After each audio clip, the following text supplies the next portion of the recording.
हल्ली समाजात की नाही चॅप्टरगिरी म्हणजे फसवेगिरी करण्याचं प्रमाण आहे ना घरोघरी वाढलेलं आहे.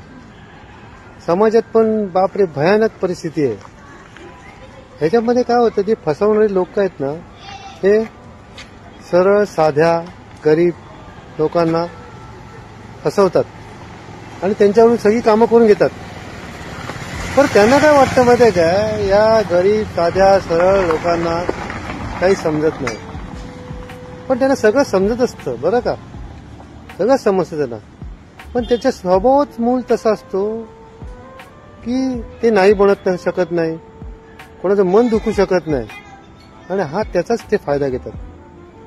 बरं, जे फसवणारे लोक असतात की नाही त्यांना असं किती वाटतं, कितीच आयुष्य असं वाटतं त्यांचं, आणि किती लोकांना फसवणार आहेत तुम्ही. एक साधा विचार असा घेऊन बघायचा की 10 वर्षानंतर 20 वर्षानंतर मी जे हे प्रकार करतो त्याचे परिणाम काय होणार आहेत, बरोबर ना. आणि किती लोकांना असं फसवणार आहे. नियती कधी सोडत नसते, तर ह्याचे परिणाम त्यांना भेटणारच आहेत, लक्षात घ्या. म्हणून मी तर म्हणतो तुम्ही असे फसवेगिरी करू नका, सच्चेने राहा, प्रामाणिक राहा. बघा तेही दिवस तुमचे जातील आणि तुम्ही एक चांगले व्यक्ती म्हणून समाजासमोर याल. थँक्यू.